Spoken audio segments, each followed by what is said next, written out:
Merhaba arkadaşlar, Donanım TV'ye tekrar hepiniz hoş geldiniz. Bugün sizlerle birlikte bütçesi düşük olup da ultra ayarlarda oyun oynamak isteyen arkadaşlar için tavsiyelerde bulunacağız. Dediğim gibi bütçeniz kısıtlı olabilir ancak oyunları very high veya ultra ayarlarda oynamak istiyorsunuz.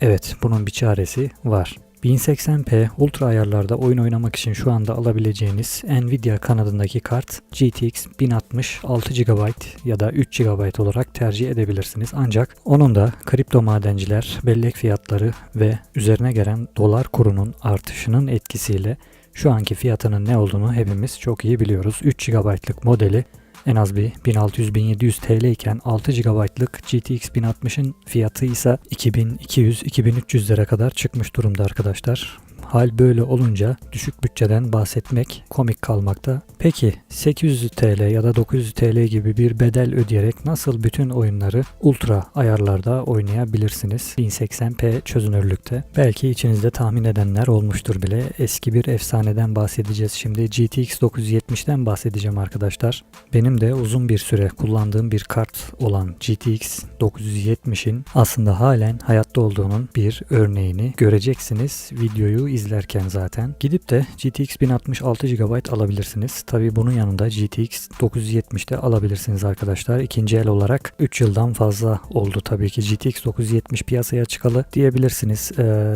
3 senelik kartı mı bize öneriyorsun diyebilirsiniz ama en başta da söylediğim gibi bütçesi düşük olan fakat ultra ayarlarda 1080p'de oyun oynamak isteyenler için bu önerimi yapıyorum. Bahsettiğim gibi ikinci elini 850-900 TL gibi bir fiyat bandında bulabilirsiniz. GTX 970'in 1060 almaya kalkarsanız 2300 TL'yi gözden çıkartacaksınız. Yani iki katından daha fazla bir ücret ödemeniz gerekmekte olacak arkadaşlar. Her iki kartta da 1080p'de ultra ayarlarda oyununuzu rahatlıkla oynayabilirsiniz. Tercih sizin, size bırakmaktayım. GTX 970'lerin 3.5 GB diye bir hurafesi vardı. Gerçi hurafe demeyelim. 3.5 GB'dan sonra son kalan yarım GB'a veri yazılmaya başlandığında performans kaybı olduğu söylenmekteydi. Ancak söylediğim gibi ben bu kartı oldukça fazla kullandım ve birçok oyunda maksimum ayarlarda zorladım. Bellek kullanımının 4096 MB'a çıktığını da gördüm fakat herhangi bir gözle görülür performans kaybı yaşamadım.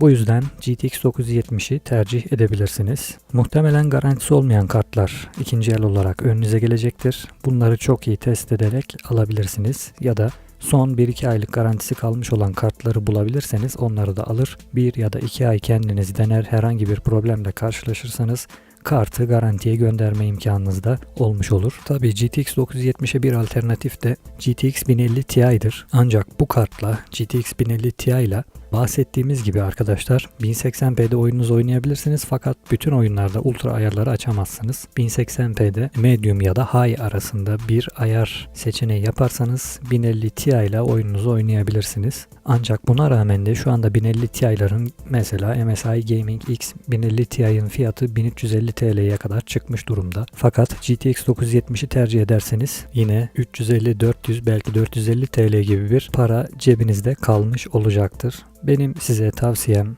daha doğrusu düşük bütçeli ancak 800-900 TL gibi bir paraya 1080p'de bütün oyunları ultra ayarlarda açabilecek bir kart arayan arkadaşlara sadece tavsiyemdir bu. Yine de değerlendirmek tabii ki size kalmakta. Evet arkadaşlar, bu videonun da burada sonuna geliyorum. Videoyu beğendiyseniz beğenmeyi unutmayın. Kanala abone değilseniz lütfen kanala abone olun ki yeni gelecek videolardan anında haberiniz olsun. Şimdilik hoşça kalın diyorum. Bol oyunlu günler diliyorum hepinize. Tekrar yeni videoda görüşmek üzere.